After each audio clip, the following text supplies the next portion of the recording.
जब मैं अंदर गई हूँ तो काफ़ी आगे जाके उनका ऑफिस था, सीढ़ियाँ चढ़ के सारा।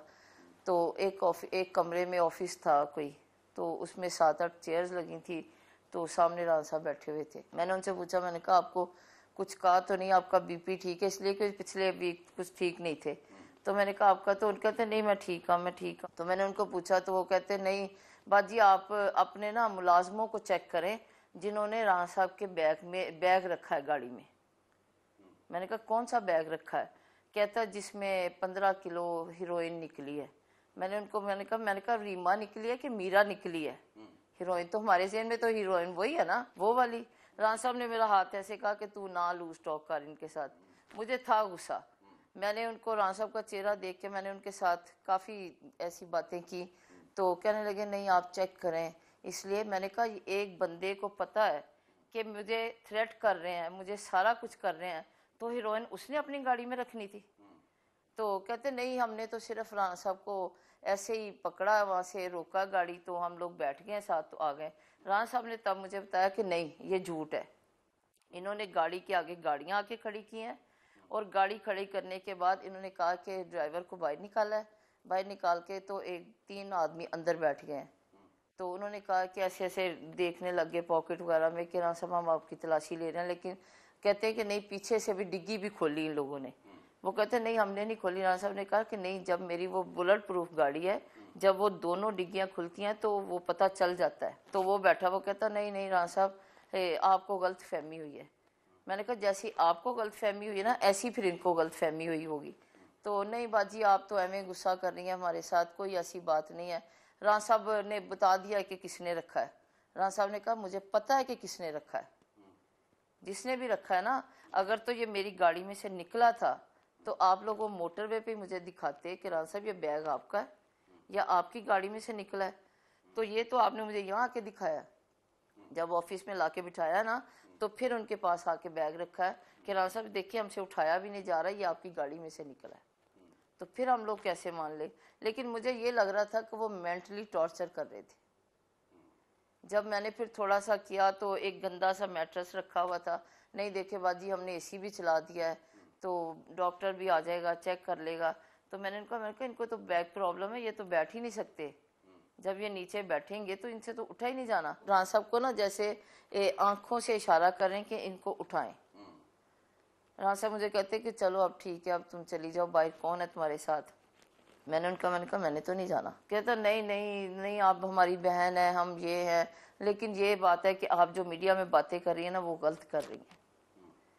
तो यही है कि राना साहब अंदर है, राना साहब आप इनको समझाएं ये बातें ना करें बाहर जाके। मैंने कहा तुम मुझे, इनको तो तुम लोगों ने बंद कर लिया ना, तो मुझे तो नहीं बंद कर सकते तुम लोग। मैंने वहाँ पे काफ़ी सारा गुस्सा भी किया, और तकरीबन मैं 15 मिनट वहाँ पे बैठी, जो कि मुझे 5 मिनट भी नहीं बैठने दे रहे थे। तो मैंने राना साहब को कहा, मैंने कहा आपने इनकी किसी बात पे नहीं आना। और राना साहब ना बड़ा जो प्रॉपर उनकी घर में हंसी होती है ना, वो उस टाइम पे वो उन्होंने हंसी, और वो मुझे कहते कहते नहीं तू फिक्र ना कर, मैं इन्हों की जुबान नहीं बोलांगा इंशाल्लाह। और राना साहब ने यह भी कहा कि मेरा भाइयों को सबको पैगाम भी देना कि मैं बहुत हौसले में हूँ, और ये जो भी कर सकते हैं तो मैं बस बिल्कुल अपने जगह पे कायम हूँ। ये जितने मर्जी हीरोइनें निकाल लें, जितना मर्जी निकाल लें, तो ये मेरे में से नहीं निकाल सकते, खुद रख के जितनी मर्जी निकाल लें। मुझे कॉल एक अननोन नंबर से, नहीं अब सुबह, अच्छा दोपहर के टाइम पे, तो मुझे ऐसे लगा जैसे अक्सर कोई बाहर से फ़ोन आए तो नंबर भी कोई नहीं आता, तो अननोन लिखा होता है नंबर। तो मैंने अटेंड कर लिया, मैंने कहा शायद कोई बाहर से। तो पहले तो मैंने हेलो हेलो 2 दफ़ा किया तो बोला कोई नहीं। तो फिर एकदम मुझे कहता तेनू गल दी समझ नहीं लगी, असी तुहानू समझा रहे हैं कि तुसी ना ही कोई फालतू गल करो। और मैंने भी जैसे वो बात की वैसे मैंने भी उसको गालियां दी। फिर जो जो मेरे मुंह में आया मैंने बोला। फिर मैंने नहीं फ़ोन बंद किया, फ़ोन उसने बंद किया। और मैं एक ही कॉल आई, वो भी 2:30 बजे।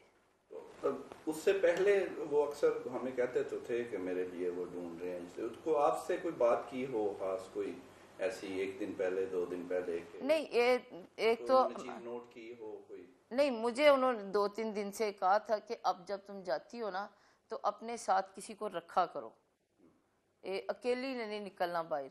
तो मैं हंस पड़ती थी, मैं कहती थी नहीं मैं तो शेर हूँ, मुझे तो कुछ नहीं होना। तो कहते नहीं नहीं, तो मुझे जैसे उनको कोई कह रहा था कि आपकी फैमिली को हम थ्रेट कर रहे हैं। उनको ये था कि मेरी फैमिली को थ्रेट करेगा कोई। जब निकला, नैब ने नहीं निकाला कुछ भी, तो ये हीरोइन ने क्या करना है हमारा। और जैसे वो राणा साहब को क्या है, कुछ कहा हुआ था उन्होंने राणा साहब को कि होता है ना एक बंदा अपनी फैमिली के लिए, होता है हर बंदे को फिक्र होती है। तो मुझे ऐसे लग रहा था जैसे उनको थ्रेट किया हुआ उन्होंने।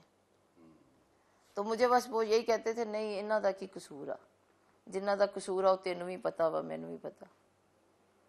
लेकिन ये है कि बस उनको मेंटली टॉर्चर उनकी फैमिली की वजह से कर रहे हैं। और जो आज मुझे कॉल आई है वो कंफर्म हो गया कि उनको टॉर्चर इस वजह से भी कर रहे थे।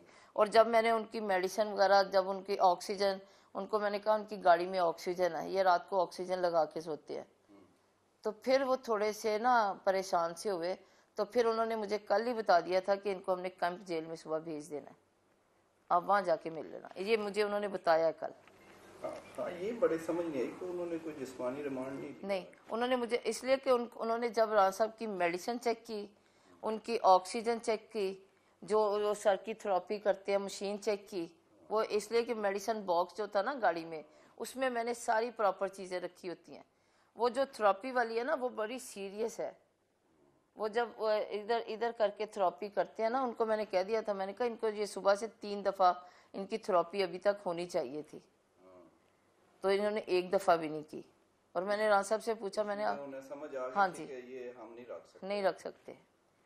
तो उन्होंने मुझे कहा था कि नहीं, एंड पे आके मुझे वो यही कह रहे थे कि नहीं बहना फिक्र ना करें, हम इनको कैंप में भेजेंगे।